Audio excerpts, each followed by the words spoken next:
बिस्मिल्लाहिर्रहमानिर्रहीम, अस्सलाम वालेकुम। मैं हूं ईसा नकवी। आज जुमा 2 जून है। आपके इल्म में है, हमारे इल्म में है, सब लोगों को मालूम है कि हुकूमत, रियासती इदारे 9 मई के वाक़यात का इमरान खान साहब को ज़िम्मेदार ना सिर्फ ये कि समझते हैं बल्कि वो मुकम्मल इरादा रखते हैं कि इमरान खान साहब को इन वाक़यात की बुनियाद पर सज़ा देनी है।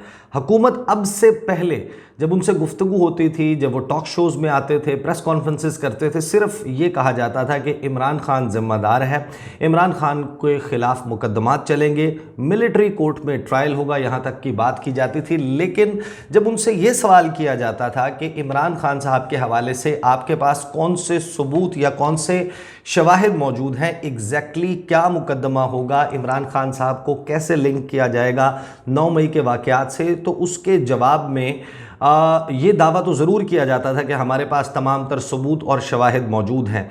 ये भी बात की जाती थी कि कुछ लोग हैं, 50 से 100 लोग हैं, वो कोर कमांडर हाउस, जिना हाउस लाहौर में मौजूद थे। वही जो अस्करी वेलफेयर ट्रस्ट का AWT प्लाज़ा है, उसके बाहर भी मौजूद थे जिन्होंने आग लगाई। आग लगाने वाले एक हैं। फिर ये भी दावा किया जाता था हुकूमत की तरफ से कि इन लोगों की ज़मान पार्क में प्रेजेंस जो है वो मौजूद है।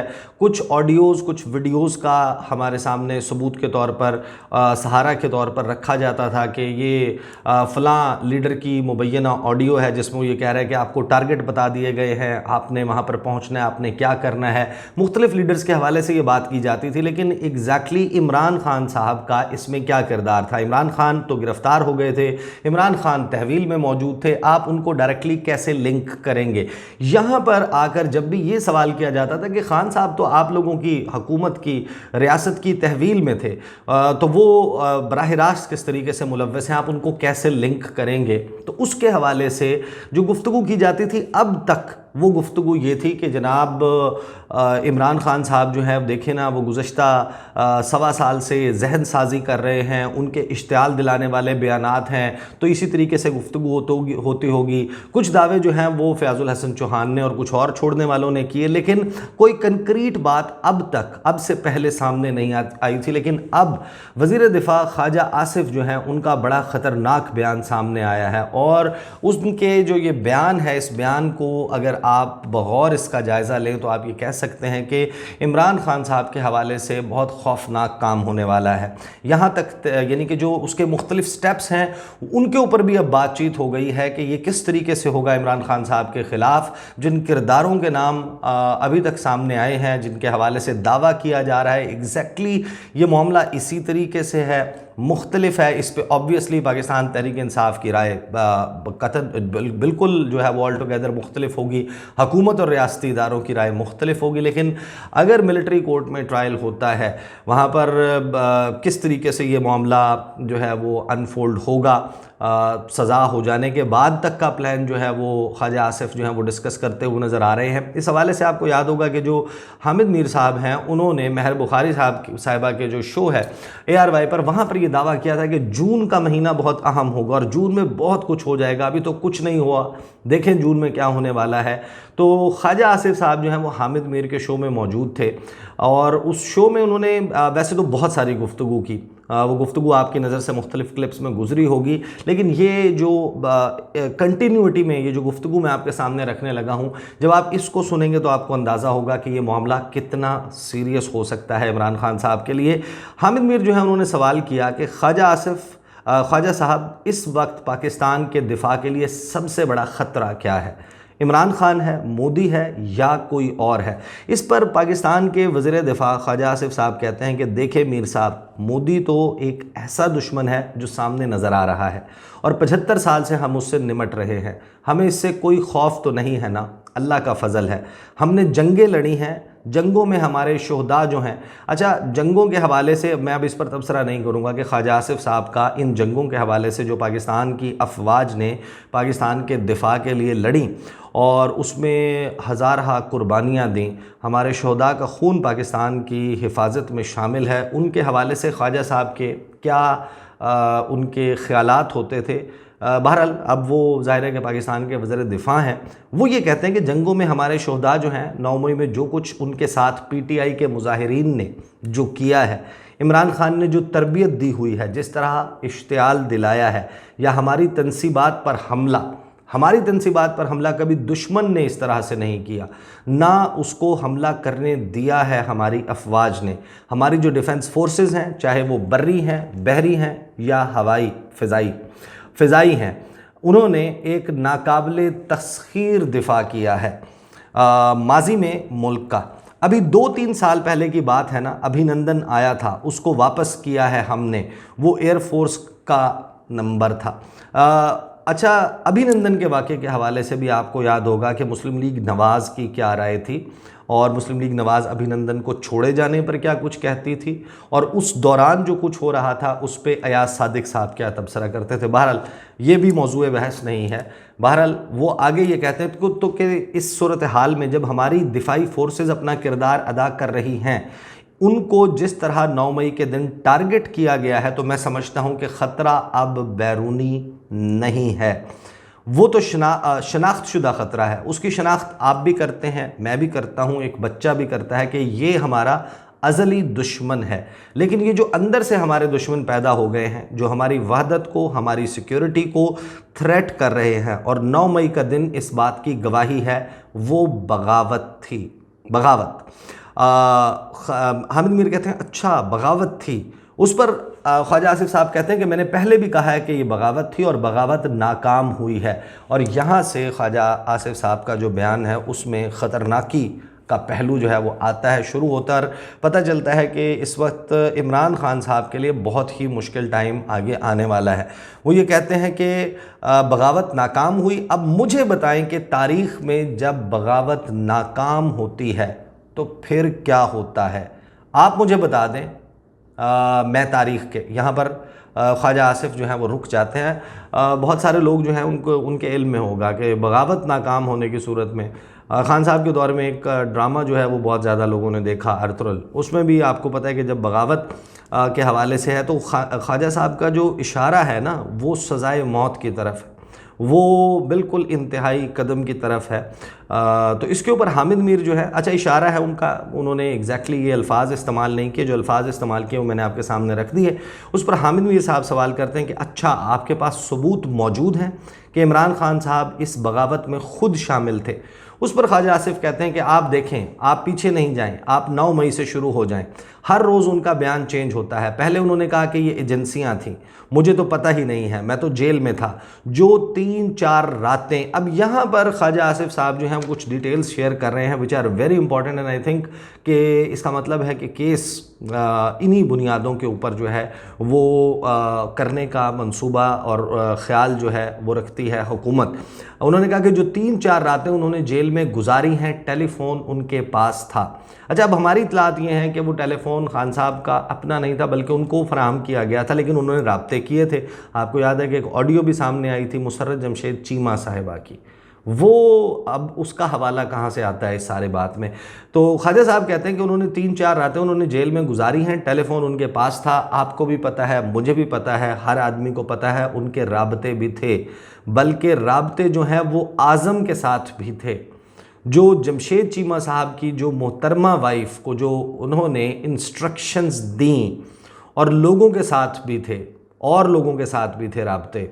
और इससे पहले जो सारा एक मुहासरा हुआ था ज़मान पार्क का, इसमें जिस तरह से लोगों ने ये इशारे दे रहे हैं, ख्वाजा आसिफ साहब और मुसर्रत जमशेद चीमा साहिबा का नाम लेकर और कुछ और लोगों के साथ इमरान खान साहब की मुबैना तौर पर उस वक्त गुफ्तगू हुई, और उसका रिकॉर्ड गालिबन अब ये इशारा मिलता है कि वो हुकूमत के पास मौजूद है, और उनकी बुनियाद पर इमरान खान साहब को 9 मई के वाक़यात से लिंक करने की बात की जा रही है, जिसका मतलब यह है कि हुकूमत ये समझती है कि उसके पास एम्पल एविडेंस मौजूद है कि वो इंस्ट्रक्शंस जो हैं वो, अब ये मैं गुमान कर रहा हूँ कि हुकूमत के पास एम्पल एविडेंस है कि वो इंस्ट्रक्शंस इमरान खान साहब ने दी थी कि ये सब कुछ करो। हालांकि ये जो टेलीफोनिक कन्वर्सेशन है, अब एग्जैक्टली इसकी टाइमिंग क्या थी, कब हुई, ये अगेन एक क्वेश्चन है जिसने कोर्ट ऑफ लॉ में सेटल होना है।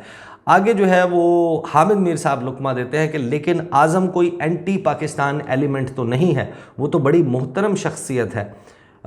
तो ख्वाजा साहब कहते हैं कि नहीं, मैं तो सिर्फ एक मिसाल दे रहा हूँ कि कहाँ कहाँ राबते थे, और ये कहीं कि इग्नोरेंस शो करें और मासूम बन जाएं कि मेरा तो राबता ही नहीं था, मैं तो कैद था, मुझे क्या पता कि बाहर क्या हो रहा था। इसको सब पता था कि क्या हो रहा था, ये ख्वाजा आसिफ साहब ने कहा।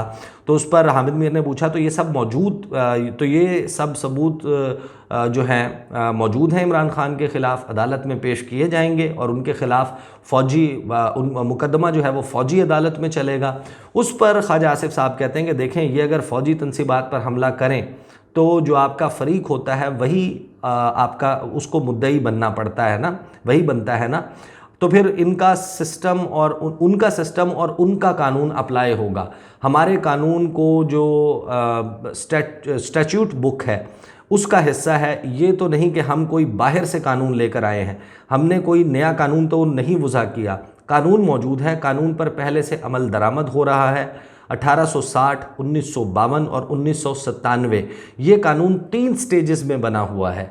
और जब आप आर्मी को और आर्मी तनसीबात को चैलेंज करते हैं और जब आप शोहदा की, अच्छा यहाँ पर फिर एकदम जो है वो हामिद मीर साहब जो हैं वो उनको इंटरप्ट करते हैं और कहते हैं कि मुकदमे के लिए कोई टाइमलाइन मुकर्रर की है। अच्छा तब मुफस्सल सवाल है। वो इदरीस खटक साहब के मुकदमे का हवाला देते हैं, 2019 से 2021 तक चला, 2 साल लगे सज़ा होने में।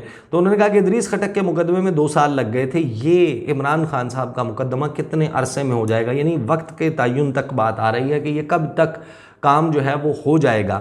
उस पर जो है वो ख्वाजा आसिफ साहब कहते हैं कि देखें, इदरीस खटक का केस मेरी नॉलेज में नहीं है, मुझे इसकी तफसीलात नहीं मालूम, लेकिन ये जो वाक़या हुआ है 9 मई का, इसमें अर्जेंसी इसलिए भी है कि इस चीज़ को जितनी जल्दी है बरी कर दिया जाए, यानी कि दफन कर दिया जाए, जल्द अज जल्द इस मामले को निपटा दिया जाए।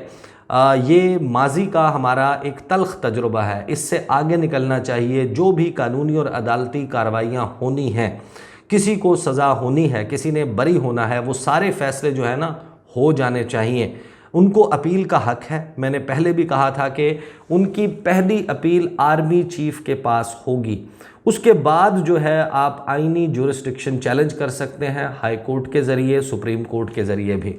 तो उसके ऊपर जो है वो आगे कहते हैं कि लेकिन अगर आर्मी अदालत में मुकदमा चलेगा, और हामिद मीर साहब कहते हैं ऑफिशियल सीक्रेट्स एक्ट 1923 के तहत, तो फिर अपील के ऑप्शंस बहुत कम हो जाते हैं। तो यहाँ पर एक और हिंट सामने आता है कि जो 1952 का एक्ट है, आर्मी एक्ट, उसके तहत नहीं बल्कि ऑफिशियल सीक्रेट्स एक्ट 1923 जो है उसके तहत शायद मुकदमा हो। उस पर जो है वो ख्वाजा आसिफ कहते हैं कि देखें, मैंने जो आपको बताया है ये एक फ़ैसला है सुप्रीम कोर्ट का, जिसमें उन्होंने कहा हुआ है कि इस मुकदमे में अपील का हक़ तो आर्मी चीफ़ के पास है, लेकिन आइनी दायरा कार, आइनी जुरिस्डिक्शन हाई कोर्ट और सुप्रीम कोर्ट की वहाँ रहती है। इसके तहत ये वहाँ भी ले जाया जा सकता है। तो कुल मिलाकर ये गुफ्तगू है जो इमरान खान साहब के ख़िलाफ़ 9 मई के वाक़यात की बुनियाद पर कार्रवाई के हवाले से हुई। ख्वाजा आसिफ साहब ने इस हवाले से और भी गुफ्तगू की, PTI के ऊपर पाबंदी की पॉसिबिलिटी के ऊपर उन्होंने कहा कि ये एक डिबेटेबल बात है, उस पर तफसीली बात की। मुख्तलिफ रहनुमाओं के पार्टी छोड़ने के हवाले से फवाद चौधरी किस बुनियाद पर, किस तरीके से, किस कानून के तहत उन्होंने शाह महमूद कुरैशी के साथ मुलाकात की, उस पर भी वो बड़ा हंसते रहे। वर्गलाने की बातें होती रहीं कि ये तो पहले भी वर्गलाए गए हैं, पहले भी इन्होंने पार्टियाँ छोड़ी हैं। ज़ाहिर है कि इनके ट्रैक रिकॉर्ड्स मौजूद हैं मुख्तलिफ लोगों के। तो ये सारी बातें जो हैं वो चल रही हैं, लेकिन ये I think this is the first time कि किसी हुकूमती वज़ीर ने ख़ुद ऑन द रिकॉर्ड आकर कुछ ऐसी चीज़ें शेयर की हैं जो अब इशारे देती हैं कि इमरान खान साहब जो हैं, अब जाहिर है कि अगर एक बात अंडर डिस्कशन नहीं होगी तो एक अहम हुकूमती वज़ीर इस तरीके से नेशनल टेलीविज़न पर बैठकर प्राइम टाइम में ये गुफ्तगू नहीं कर सकता। इसका मतलब है कि ये ज़ेर बहस हैं, और इसमें आपको पता है कि जब भी कोई वज़ीर इस तरीके से बैठकर गुफ्तगू करता है और ऑन द रिकॉर्ड गुफ्तगू की जा रही होती है, तो जाहिर है कि आपको वो तमाम बात उसी तरीके से कोट अनकोट तो नहीं बताई जाती, कुछ ना कुछ हिस्से उसके रख लिए जाते हैं कुछ चीज़ें। लेकिन अब ये मामला लगता है कि this is going to be very serious and most probably अब प्लान ये नज़र आ रहा है कि अगर 1952 आर्मी एक्ट नहीं भी तो ज़्यादा जो इशारा यहाँ पर मिल रहा है कि वो ऑफिशियल सीक्रेट्स एक्ट 1923 उसके तहत इमरान खान साहब पर मुकदमा चलाया जाएगा। मुसर्रत जमशेद चीमा का, कुछ और लोगों का जिसका इमरान खान साहब से उस दिन रब्ता हुआ, वो बहुत अहम होगा। लेकिन इसमें फिर एक और मामला बहुत अहम हो जाएगा। एक स्टोरी जो 11 मई को रिपोर्ट हुई थी, 11 मई की वो स्टोरी क्या थी वो बहुत अहमियत इख्तियार कर जाएगी। एक मखसूस सेटिंग है, वहाँ पर CCTV कैमरास मौजूद हैं, वहाँ पर कुछ लोग मौजूद हैं, वो इमरान खान साहब के इर्द गिर्द खड़े हुए हैं, वहाँ पर कोई गुफ्तगू हुई थी, उसके हवाले से इंशाल्लाह तफसील। अगर मामलात obviously one should not blow the things out of the box, बहुत ज़्यादा उसको एग्जैजरेट करने की, बढ़ाने चढ़ाने की ज़रूरत नहीं है। अगर ये मामलात उस तरफ जाते हैं तो फिर मैं वो पहलू ज़रूर आपके सामने रखूँगा और कोशिश ये भी करेंगे कि उन लोगों से भी बात करें कि वो जो उस वक्त उस मौके पर मौजूद थे वो क्या मामला था और वो इस केस से किस तरीके से रिलेटेड है या हो सकता है। अब तक के लिए इतना ही, मुझे इजाज़त दीजिए। अल्लाह हाफ़िज़।